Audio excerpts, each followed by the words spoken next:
Porque, na verdade, o álcool entra, a verdade sai. Não podia ser mais mentira. Né? Por quê? Porque o álcool, ele não é um amplificador da realidade. Tá. Ele é uma substância que distorce o funcionamento do cérebro. Quem sou eu de verdade? Sou eu quando eu tomo um soco na cara e estou sentindo dor? Sou eu quando eu estou doente, com febre? Ou sou eu quando eu estou nas melhores condições possíveis? Todos. Eu acho que é todos. Mas se a gente for olhar como que é a média mais considerável, é quando você está em condições normais, sem tanta fome, sem estar com raiva. E aí que falam, olha, mas a pessoa, se ela tá bêbada, ela vai falar verdades. Por quê? Porque sim, ela perde um pouco o freio, que tem a ver com o córtex pré-frontal. Então, ela calcula mal o contexto. Então, às vezes, ela conta uma piada onde não deveria, ou começa... E também tem umas paradas muito loucas que acontecem quando a pessoa bebe, ela diminui a percepção que ela tem de qual é o sentimento que o outro tem. Por exemplo, agora, você tá me olhando. Se eu tivesse embriagado, eu poderia achar que você tá com raiva. Ou você poderia estar com raiva e eu não perceber, e eu continuar falando coisas, tipo o chato da festa. Ele começa a encher o saco, ele não se toca que as pessoas estão tendo reações ou olhares que demonstram emoções negativas. E o álcool distorce isso. E muita gente faz muitas coisas imbecis sobre o efeito do álcool que jamais faria, que não tem vontade de fazer. Só alguém que tem experiência de ter tomado algum porre, eu acho que é capaz de pensar alguma coisa, alguma merda que tenha dito. Vou pedir licença poética para usar alguns palavrões para ser mais didático e direto, mas que não diria essa coisa se não tivesse sobre o efeito de álcool, que não fica planejando dizer, mas não tem coragem de dizer sobre o efeito do álcool. Então, a super simplificação dos problemas do efeito do álcool faz as pessoas fazerem uma coisa chamada de cherry picking. Que já deve ter ouvido falar disso. Eu seleciono só as informações que me convêm. E conforme essas informações convêm para a minha narrativa, para aquilo que mantém o meu status quo, eu vou selecionando as informações. Por exemplo, o fermento falou que o álcool diminui o freio, então a pessoa pode fazer coisas loucuras, porque diminui o freio dela. Então isso aí é uma mentira. Então tudo que se fala sobre o álcool é mentira. Sim. Tá entendendo? Ela generaliza, por quê? Tem gente que já fechou o episódio até. Tem gente que já fechou o episódio ou que já tá com os dedos cheios tá cheio de dedos, incomodada, porque... E eu quero tentar, nesse episódio, fazer uma coisa que é um desafio, que é tentar ultrapassar o momento do preconceito. Porque quando eu vou falar, não é mal do álcool, quando eu vou falar, apesar de eu ter uma opinião negativa sobre o álcool, eu vou tentar não trazer papo furado sobre o álcool. Não vou tentar não trazer assim, tipo, o álcool é a pior coisa do universo. Eu acho que assim, a gente precisa olhar para o álcool de verdade, como ele é. E se a gente foge da parte mais racional, e é muito fácil fazer isso, a gente distorce o que o álcool faz, e aí é o pano de fundo perfeito, é a dinâmica psicológica perfeita para barbaridades acontecerem. Barbaridades orquestradas embaixo do nosso nariz, a respeito de como o álcool entra na sociedade de uma forma ridícula. E eu vou explicar o motivo, aos poucos, eu vou explicar como ele acontece isso. E as pessoas vivem, olham para isso e não se mexem. Por quê? Porque elas acabam entrando num tipo de ideia sobre o álcool, associando ele à liberdade, a festas, a curtição. Mas isso é coisa que foi implantada há 1000 anos já, sei lá. Cara, 1000 anos não, porque a gente tem álcool concentrado a partir do século XVIII. Tá. Né? Até e pouco. 10 mil anos atrás tem registros de que tinha álcool, mas até o período neolítico, acho que, se não me engano, uns 5 mil anos atrás, raramente o álcool ia ter mais do que 3% de álcool, uma bebida. E aí, até o século XVIII, raramente tinha 10% ou mais. E pensa, velho, não tem aquela história... Mas a galera não metia o louco já? Tipo, sei lá, os gregos aí, ó. Cara, não tinha canela... O pessoal não morria por pimenta? Como é que... Tinha essa pira? Tinha essa pira de comércio de tempero. Iguarias. Especiarias. Aí o cara vai me dizer que o pessoal enchia a cara antes. É caro uma bebida alcoólica concentrada? Não é fácil de fazer. Exige muitos recursos que não se tinha no passado. Aí o pessoal fala, mas Jesus bebia. Primeiro, contexto religioso. Jesus não ia sair enchendo a cara por aí, né, pela história. E, aquela época, muito provavelmente, o vinho tinha muito menos álcool do que tem hoje. E era um cálice. Aí o pessoal puxa essa narrativa e fala, olha, todo mundo bebia desde a época de Jesus, então o álcool por si só é uma coisa sagrada. Aí ninguém dá bola pro contexto, ninguém dá bola para o que aquilo representava no meio de uma outra coisa e faz o cherry picking. O quê? Eu também vou beber porque é uma coisa sagrada. Mas... Jesus bebia, pô. Jesus bebia. Então, são vários argumentos que vão entrando que fazem com que o álcool pareça super seguro. Por exemplo, um dos pais da medicina, que foi Hipócrates, já ouviu falar dessa história? O Hipócrates é um dos pais da medicina. Enfim, tem o seu mérito histórico. Uma pessoa não pode pegar, um médico não pode hoje pegar o livro de Hipócrates e através do livro de Hipócrates, há mais de 2000 anos atrás, e se basear com isso para tratar uma pessoa hoje.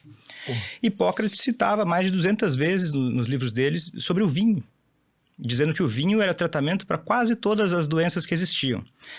Devia existir umas 30 doenças.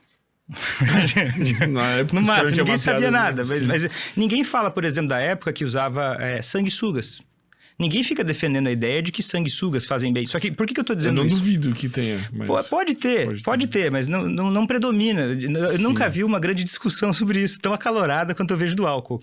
Então, essas raízes históricas vão fazendo o álcool tomar hoje sendo uma conversa irracional, muitas vezes. Mas, assim, ó, os animais, eles não consomem álcool também? Não tem essa pira, tipo, cai a marula da árvore lá e a macacada tudo louca? Tem uma pesquisa muito interessante que saiu na Neuropsychopharmacology. É uma das revistas do grupo Nature. Muito interessante, mostrando uma das primeiras evidências de um hominídeo ingerindo álcool. O que acontece? Tem a ver com a evolução das espécies, em que as frutas que caíam, as mais maduras, tinham um pouco de fermentação, e aí começou a desenvolver uma enzima, que hoje a gente tem em maior quantidade, que degradava o aldeído. Quer dizer o quê? Quando a gente toma o álcool, o etanol, ele vira, no nosso corpo, é transformado em aldeído, que é extremamente tóxico, cancerígeno, terrível, neurotóxico, é péssimo. E aí a gente transforma isso em acetato, que aí é menos nocivo. Mas só que esse processo ele exige algumas enzimas, principalmente a enzima aldeído desidrogenase. Então mapearam que tinha um hominídeo que começou a produzir essa enzima, fazendo ela ser um pouco mais eficiente. E aí esses animais puderam ingerir álcool sem morrer. Só que é o seguinte, alguns podem olhar para isso e pensar, viu? A nossa evolução foi colocada para que a gente possa ingerir álcool porque o álcool é necessário. Só que pensa, se eu sou um hominídeo, tendo uma vantagem evolutiva de comer frutinhas que caem do pé, é um ambiente que parece hostil? Parece um ambiente hostil, né? Um ambiente hostil é um bom momento para ficar embriagado? Não, vai ter mais dificuldade de fugir de um tigre. Vai ter mais dificuldade de fugir de um tigre. E tem os animais que ingerem álcool, geralmente eles não... Alguns podem até fazer isso discutivelmente por conta do efeito reforçador que o álcool gera no cérebro, mas a maioria deles continua tendo o mesmo tipo de comportamento, mesmo com doses mais elevadas de etanol. Porque os animais não se importam tanto assim com o álcool. Tá. É uma questão muito cultural. As substâncias são coisas muito culturais, né? Mas por que eles buscam, tipo... Pra quem usa como justificativa assim, cara, se os animais bebem álcool, tipo, naturalmente, por que eu não devo beber naturalmente se eu seguir meus instintos? Se a gente for partir... É porque olha só como essa linha... É uma linha de raciocínio. Tá. Se eu pego essa linha de raciocínio, não chega em lugar nenhum.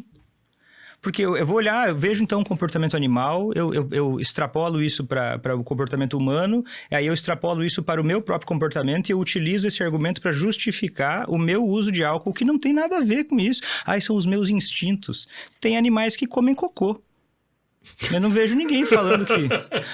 mas é porque o animal é diferente. Sim, eu cherry picking, eu pego aquela informação que me convém para justificar uma conduta que E eu não tô nem dizendo que é errada ou certa, mas que é uma justificativa que demonstra o tipo de raciocínio que as pessoas têm a respeito do álcool. Pra justificar um comportamento. Para justificar um comportamento, mas se esse comportamento ele é um comportamento tão legal, tão seguro, tão normal, tão tranquilo, por que uma justificativa tão esdrúxula?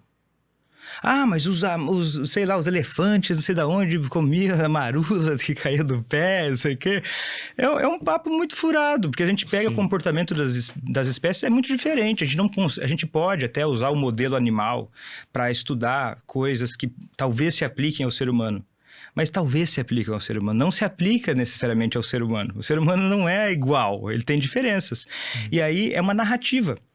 Uma narrativa que as pessoas utilizam para justificar certos comportamentos. O problema é que as pessoas, elas utilizam narrativas sem ter condições de pensar sobre o todo daquela substância.